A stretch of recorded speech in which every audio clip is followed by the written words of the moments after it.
Selamat datang di channel Storybox My ID. Pada kesempatan kali ini, saya akan berbagi cerita mengenai mengapa orang Yahudi sangat membenci orang Kristen, padahal Yesus Kristus sendiri adalah orang Yahudi, dan membenarkan kitab suci Yahudi yaitu Taurat, bahkan menyatukan ke dalam Bible yang disebut Perjanjian Lama. Hal ini dikarenakan oleh sejarah panjang yang terjadi di mana ajaran Kristen mulai menyebar dan diterima di luar kalangan Yahudi.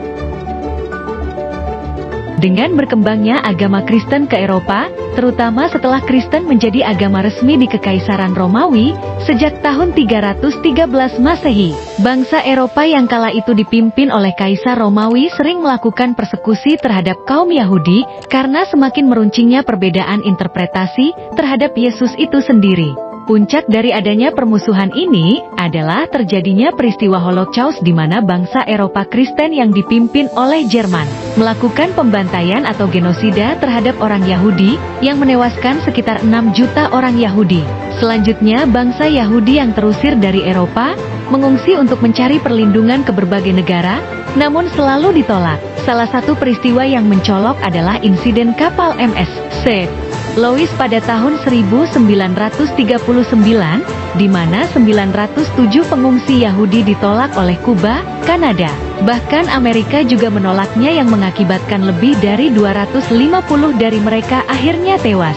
Setelah putus asa berkeliling dunia dan ditolak oleh semua negara, akhirnya para pengungsi Yahudi itu tiba di Palestina pada tahun 1947 dengan spanduk bertuliskan, "Jerman telah menghancurkan keluarga dan rumah kami, mohon jangan hancurkan harapan kami." Mereka memohon-mohon agar Palestina mau menerima mereka. Namun mengapa sekarang mereka justru membantai orang-orang Palestina yang dulu menolong mereka, memberi makan dan tempat tinggal yang nyaman?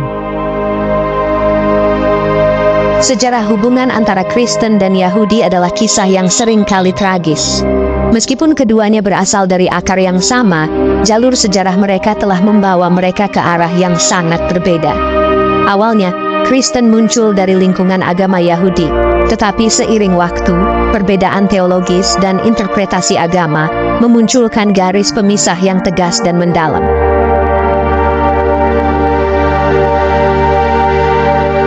Sekarang kita mengulas penderitaan Yahudi akibat persekusi oleh umat Kristen. Salah satu aspek paling menyedihkan dari hubungan ini adalah penderitaan berkepanjangan yang dialami oleh komunitas Yahudi akibat persekusi oleh umat Kristen. Mulai dari tuduhan-tuduhan salah, pengusiran massal, dan pogrom brutal, hingga puncaknya dalam tragedi Holocaust. Sejarah telah mencatat berbagai peristiwa di mana Yahudi menjadi sasaran kebencian dan kekerasan.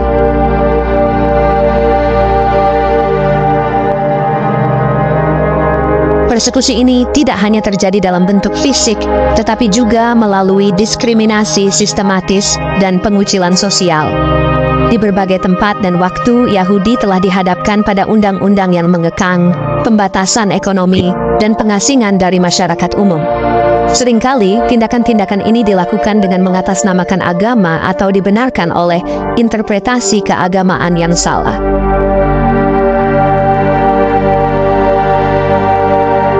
Awal mula konflik antara agama Kristen dan Yahudi dapat ditelusuri kembali ke zaman awal munculnya agama Kristen. Pada awalnya, agama Kristen lahir dari rahim agama Yahudi, dengan Yesus dan pengikut-pengikut awalnya yang semuanya adalah Yahudi. Konflik muncul saat ajaran-ajaran Yesus mulai menyebar dan diterima oleh non-Yahudi, menciptakan perbedaan teologis yang mendalam dengan agama Yahudi. Konflik ini diperparah oleh perbedaan interpretasi tentang Mesias. Bagi umat Kristen, Yesus adalah Mesias yang telah dinubuatkan dalam kitab suci Yahudi, sedangkan bagi Yahudi, kepercayaan ini tidak diterima. Perbedaan ini tidak hanya bersifat teologis, tetapi juga menciptakan ketegangan sosial dan budaya antara kedua kelompok.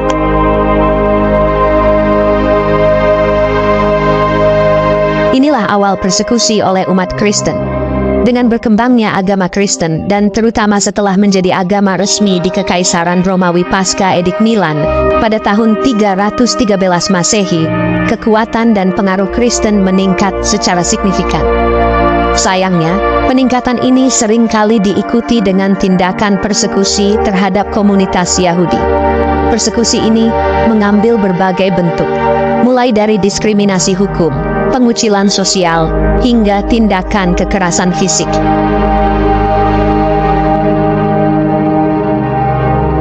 Salah satu contoh awal adalah penghancuran Bait Suci di Yerusalem pada tahun 70 Masehi oleh pasukan Romawi, yang meskipun bukan dilakukan atas perintah gereja Kristen, namun memiliki dampak signifikan terhadap komunitas Yahudi dan memperburuk hubungan antara Yahudi dan umat Kristen.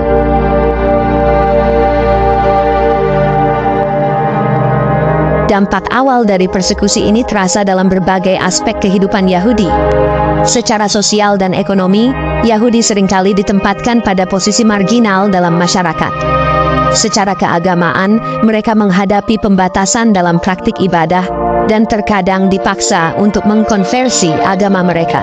Ketegangan ini juga memicu berbagai bentuk kekerasan, termasuk penjarahan, pembakaran sinagog, dan bahkan pembunuhan.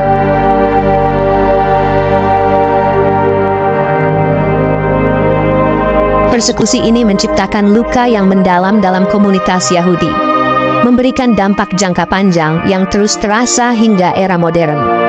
Trauma kolektif, hilangnya harta benda, dan pengusiran menjadi beberapa aspek penderitaan yang harus dihadapi oleh Yahudi sepanjang sejarah.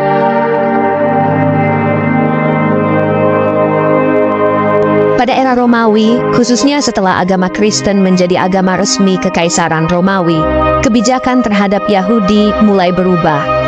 Di bawah kepemimpinan Konstantin dan penerusnya, Yahudi menghadapi pembatasan dalam berbagai aspek kehidupan sosial dan agama. Mereka seringkali dilarang memegang jabatan tertentu atau mengakses fasilitas publik, dan terkadang mereka bahkan dilarang mempraktikkan aspek-aspek tertentu dari agama mereka. Penghancuran Bait Suci di Yerusalem pada tahun 70 Masehi oleh pasukan Romawi adalah titik balik dramatis dalam sejarah Yahudi. Peristiwa ini bukan hanya mengakibatkan kehilangan simbolis dan religius yang besar bagi Yahudi, tetapi juga memulai periode pengasingan dan diaspora Yahudi yang berkepanjangan.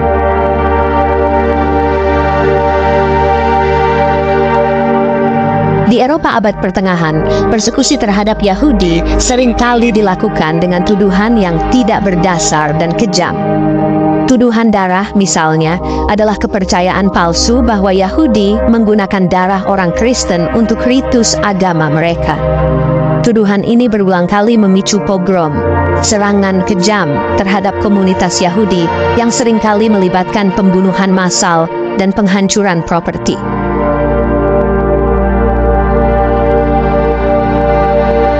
Selama abad pertengahan, Yahudi juga menghadapi serangkaian pengusiran dari berbagai wilayah Eropa. Pada tahun 1290, semua Yahudi diusir dari Inggris, diikuti oleh pengusiran serupa di Prancis dan Spanyol. Kebijakan-kebijakan ini seringkali didorong oleh ketakutan, prasangka, dan tekanan politik dalam kerajaan-kerajaan Kristen.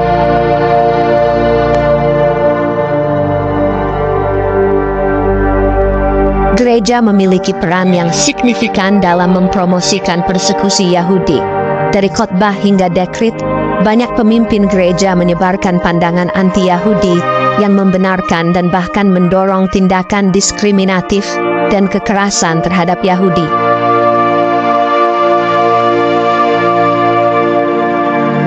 Inilah puncak persekusi, kasus-kasus ekstrem inkuisisi dan pogrom di Eropa, terutama selama abad pertengahan, dan masa-masa selanjutnya.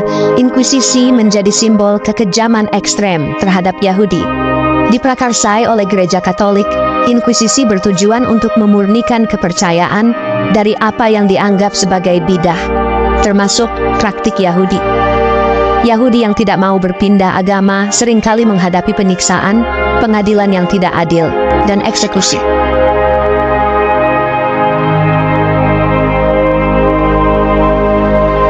Pogrom atau serangan kejam terhadap komunitas Yahudi juga menjadi hal umum di banyak negara Eropa. Contohnya termasuk pogrom di Rusia dan Polandia di mana ribuan Yahudi dibunuh, dan properti mereka dirampas atau dihancurkan.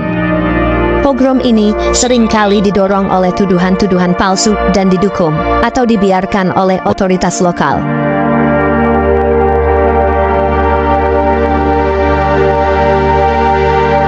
Holocaust, puncak persekusi.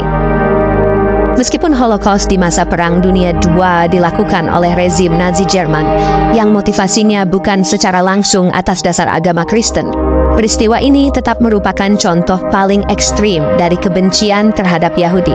Ideologi Nazi yang menggabungkan rasisme ekstrim dengan antisemitisme mengakibatkan pembunuhan sistematis sekitar 6 juta Yahudi.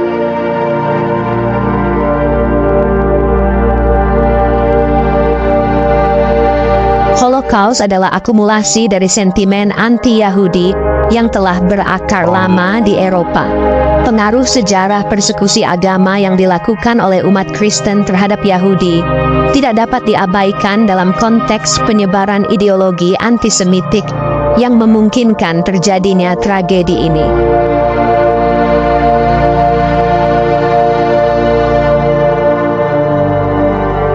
Kekejaman ini, terutama Holocaust, telah meninggalkan bekas yang tak terhapuskan dalam memori kolektif Yahudi dan menjadi simbol dari akibat mengerikan dari kebencian rasial dan agama. Mereka menandai puncak dari sejarah panjang persekusi terhadap Yahudi dan menjadi titik penting dalam pemahaman global tentang bahaya ekstremisme dan intoleransi.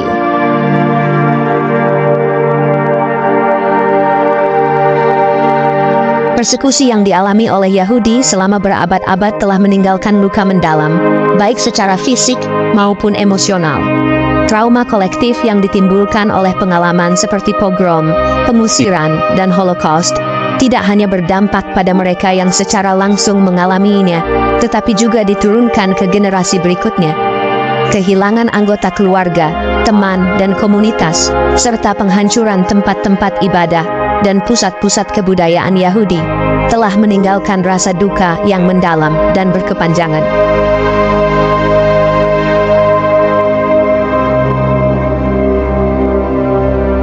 Persekusi juga menyebabkan pengungsian massal dan penciptaan diaspora Yahudi. Dari pengusiran dari Spanyol pada tahun 1492 hingga pelarian dari kekejaman Nazi, Yahudi terus-menerus terpaksa meninggalkan rumah dan tanah air mereka untuk mencari keamanan. Pengalaman ini tidak hanya berakibat pada kehilangan rumah dan keamanan fisik, tetapi juga memaksa mereka untuk menyesuaikan diri dengan budaya dan lingkungan baru, seringkali di bawah kondisi yang sangat sulit.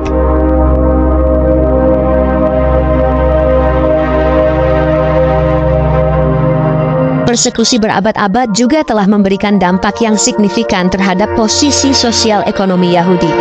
Diskriminasi dan pembatasan dalam bidang pekerjaan dan pendidikan telah memaksa banyak Yahudi untuk beradaptasi dalam cara-cara yang unik, baik dalam perdagangan, keterampilan tertentu, atau pendidikan. Meski menghadapi tantangan besar, banyak komunitas Yahudi yang berhasil mencapai kemajuan ekonomi dan kontribusi budaya yang signifikan, meskipun seringkali dihadapkan pada stereotip dan prasangka.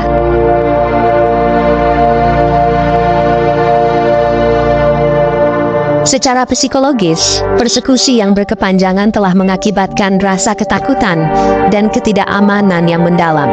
Hal ini seringkali mengakibatkan kebutuhan untuk selalu waspada dan siap menghadapi potensi ancaman baru. Perasaan isolasi dan ketidakpercayaan terhadap orang lain, terutama mereka yang berada di luar komunitas Yahudi, juga menjadi konsekuensi dari pengalaman ini.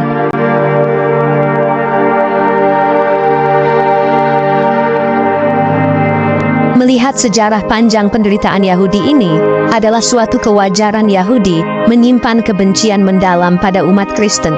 Video ini cuma menjelaskan bagaimana penderitaan kaum Yahudi akibat kekejaman penguasa Kristen pada masa lalu. Video ini adalah video yang mencari akar masalah, mengapa kaum Yahudi selalu meludah saat lewat gereja dan melihat salib.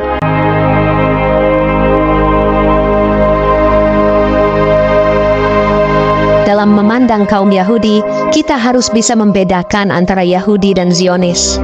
Yahudi adalah sebuah kaum atau ras, sementara Zionis adalah gerakan politik dalam negara Israel yang melakukan kekerasan terhadap umat Islam dan Kristen di Palestina. Jangan dianggap semua Yahudi setuju dengan kekerasan yang dilakukan Zionis. Ada juga Yahudi yang menentang.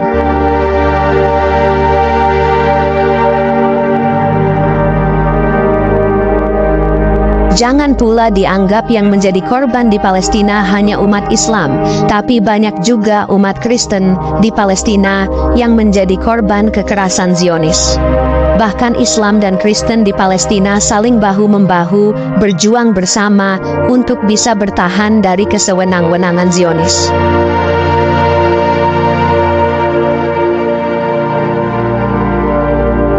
Tapi yang mengherankan kami, saat umat Kristen Eropa dan belahan dunia lain membela Palestina, karena ada kaum Kristen yang tertindas juga di sana, malah banyak Kristen Indonesia yang justru membela Israel.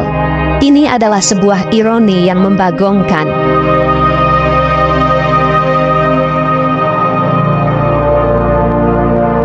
Inilah akhir video kami, sebagai sarana merenung buat kita semua.